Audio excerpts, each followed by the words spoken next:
Good afternoon, dear family from around the world. I hope that this message that's coming to you today finds you in a joyous space. I know this year has been really bonkers for everyone. It's been tragic, it's been scary, it's been frightening.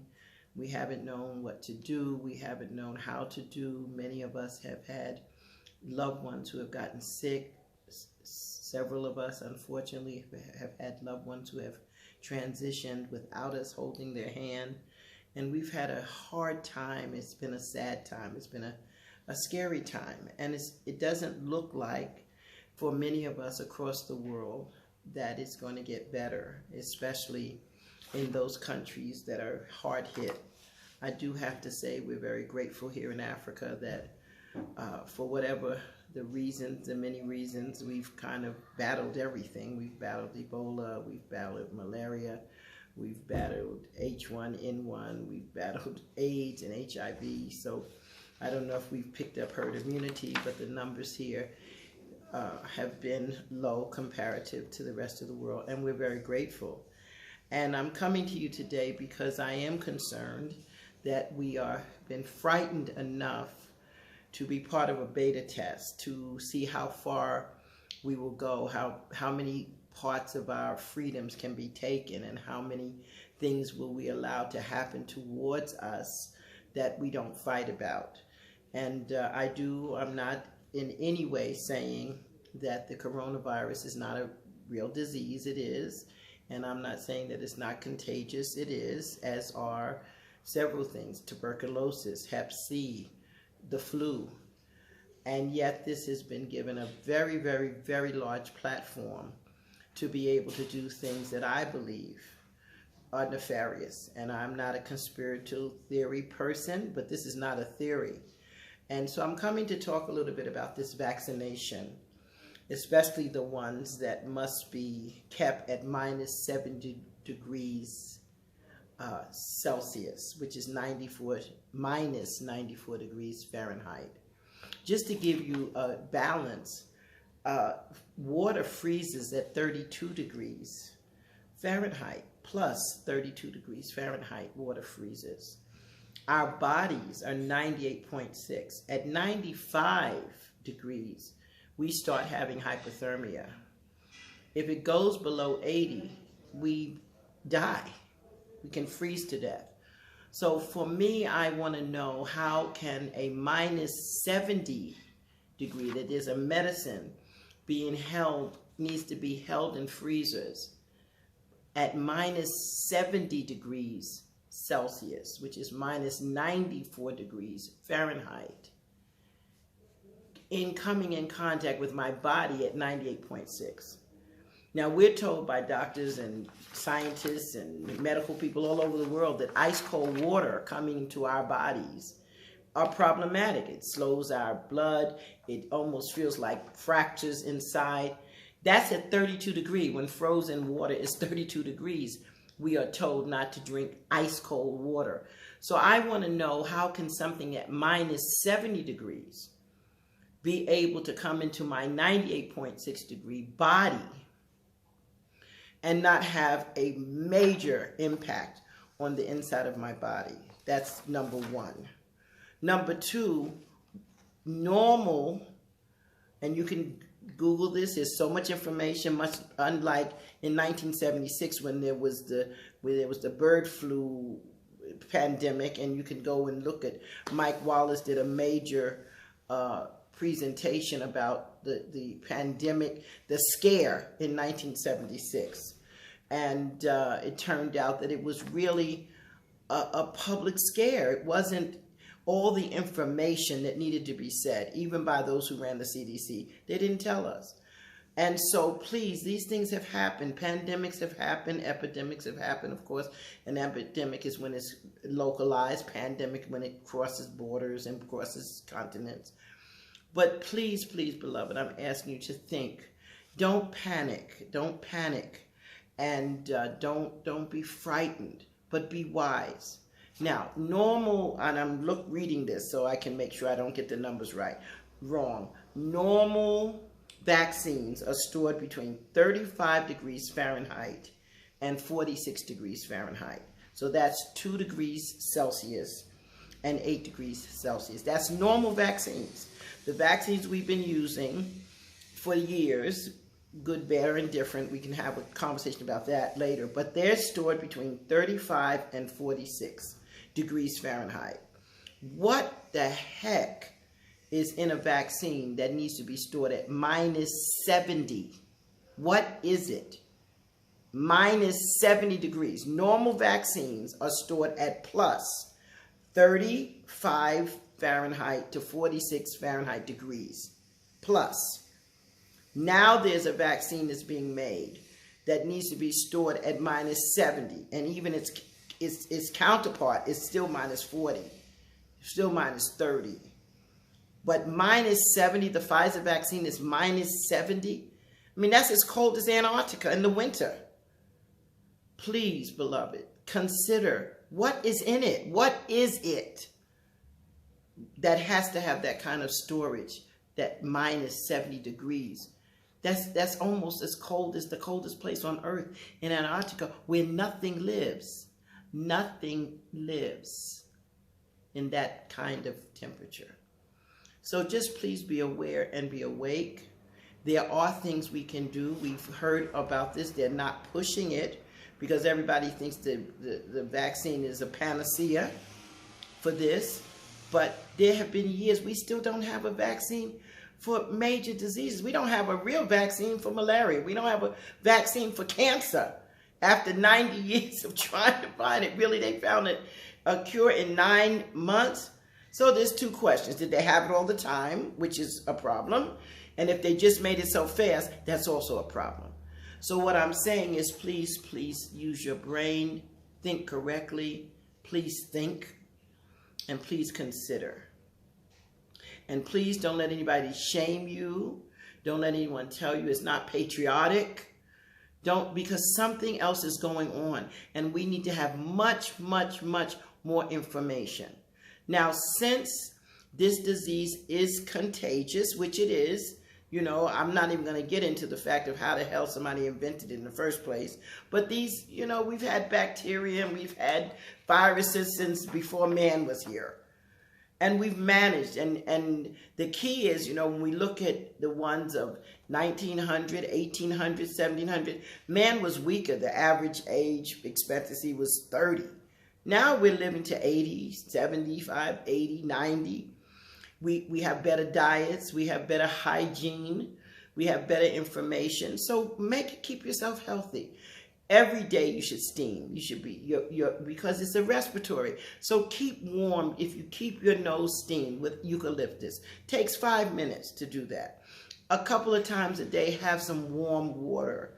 If you like tea, have green tea, have mint tea. Just keeping the upper part of your body warmer than normal. We're living in Southern Africa, so now it's becoming summer. Most of the world is in winter, so you have to be more conscious and more careful. There is a benefit, of course, to not being in crowds. It's a contagious thing, so people can catch it. The numbers are very much lower than they have been for any pandemic. We're maybe we're at 1% or 0.5% fatality of all the people who get it. So you have to look at the numbers. All I'm saying is look at the numbers. Consider. Don't panic. Make sure your immune system, and here again, dose yourself with vitamin D. It works. Dose yourself with zinc. It works. Make sure you're drinking enough water. Try to avoid as much as you can ice cold water so that your blood is not becoming slow. Make sure you're eating a lot of vegetables and fruits. Make sure you have enough in your weekly diet, some garlic, some ginger, some turmeric. These things work. I know they want to tell you they don't work, but they do, because they boost your immune system. And when our immune systems are sluggish, when we have, contributing illnesses, obesity, diabetes, of course our bodies are not as strong as they are to fight. Remember, we're fighting off something that's anti our body. But remember also, by interfacing with people, germs are in the earth. They help us get strong. Keeping people in the house. Imagine the insanity of being kept in the house for 6 months, 8 months, 9 months, and someone's now going to bring the disease into your house and into your body. You see, we're not thinking correctly. Not to mention the fact that from the information, I'm going to read this one again too, because it came right from CDC. We don't know how this new mRNA particle works. It's the first time it's really being used that we know. It's a cell changer, and it gives your body, from what I've read, and this is all available, it gives your body's immune system the thought that the virus is there. Now, we've heard that before, that, when anything, flu, polio, measles, you get the disease to fight the disease. But this is a different, more aggressive way of giving the disease, that no one really knows the side effects. We don't know how it's going to react. We don't know what's going to happen. And of course, giving it to elderly people and vulnerable people seems kind of strange. But more importantly, I'm concerned that anything that needs to be kept in that kind of temperature, the same kind of temperature in Antarctica, the coldest place on the earth, where people cannot live, is being kept. And then we don't know does it thaw out and then they put it into us, or do they put it into us frozen, which meets our 98.6 degree internal temperature, and then what happens then? So we have other ways to fight these things. We can be more healthy. Like I said, we can steam, which is not a small thing. Please do not let anybody tell you that the holistic methods that have been useful over centuries don't work. The mask is challenging on both sides. Yes, because it's contagious. If you're in a large group, you don't want to be up in someone's face. That's just sensible. We don't want to be in somebody's face who's coughing, who has a cold. When people have the measles, we don't go around people with the measles or the chicken pox or the mumps. We don't go around people who are coughing and sneezing because they say, oh, please don't come near me, I have a cold. Because we know it transmits. This is not something new. We say that. But for hours to have a mask on, you're breathing up your own carbon monoxide, which is also going to affect your lungs. I keep saying, thinking correctly, or are we thinking at all? Are we thinking correctly, or are we thinking at all? Or have we been so frightened and so misled? And, I was looking at some old people like Walter Cronkite and Barbara Walters and just major people in Mike Wallace, and even far back as, I don't know, in the 40s and 30s, even Truman Capote could think. Those were people trying to bring us information. Now most of the media is entertainment. Short little sound bites, repetition, talking. But when they say trust the science, who's science? Who's science? We've had so many people in Africa offer ways to be in Africa. We have so low numbers. In fact, I think it's driven the West crazy because they keep saying, why is Africa doesn't have it? Instead of figuring out how we're living and what our immune has been. But there have been 2 or 3 or 4 offerings in Africa for this. Prevention. You see, Africa is a prevention mindset. We try to live in a way that we don't get sick. Although we've gotten sick because people have had biological and chemical warfare against us. That's already documented. I won't even go through that now. But we are prophylactic people. We like to keep ourselves from getting sick. The Western medicine is in curing. They get sick and will cure you, maybe. But we've offered so many other ways. We've offered herbs that we have. We've offered various systems. various ways of living, and the Western world acts like we're not talking. So if that doesn't come from these big white pharmaceutical companies that are the biggest drug dealers ever, then it's not medicine. Who said? So this, I believe God has given us an opportunity across the world for those who have always been put in marginalized. There's Native American medicine. There's traditional African medicine. There's traditional Indian medicine. There's traditional Asian medicine that have been around for centuries before Western medicine, the Hippocrates came around.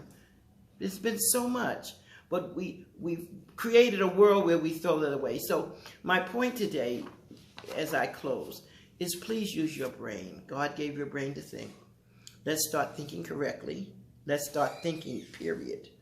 Let's question, how could something that's kept at minus 70 degrees Celsius, that's minus 94 degrees Fahrenheit, frozen that cold, colder than Antarctica, the coldest place on the planet, what is it that needs to be kept that frozen? Even if it's minus 50, even if it's minus 40, especially when medicines, up to now vaccines have been kept between 35 and 46 plus. Now we've got something minus 70, that frozen. What's in it? And then how is it going to interact with my 98.6 degree warm body temperature, receiving something of that nature and what's in it? So I love you so much. I love us. I know God invented the human not to have their cells changed, rearranged, abrogated, changed. The nerve of mankind to think they're smarter than God. The nerve. But yet we see it every day where we think we're smarter than God, and then we have the results of being smarter than God. Who would even invent this crap and try to cross-pollinate things so that we have something that now is mutating? We don't even know. And even if the vaccine comes, there's going to be something else. Then there's something else. Then there's something else. So please use your brain. Let your heart talk to you. Be safe. There are ways to keep yourself well and safe. There are ways to keep your family safe. This is not the only Christmas we'll have if you're smart. We're not all going to be wiped out. So people who have to see their families, and you see them, but do the things that will help it not spread. Yes, it is contagious. We can talk for days and weeks and months about how the damn thing came about in the first place. But the point is, it does spread, it does contage, but so does the flu. The flu spreads, measles spread, things are contagious. So take the proper precautions so that you're not receiving the illness. But be very careful about how to keep yourself safe. And like I said, I've given you a couple things. Steam in the morning, use a little eucalyptus. 5 minutes of steam will clear all the back part of, all the way back into your nostrils, down your throat. Try to avoid ice cold water. Try to have at least 2 or 3 cups of warm water a day. Try to make sure you make yourself alkaline. So a lemon water in the morning.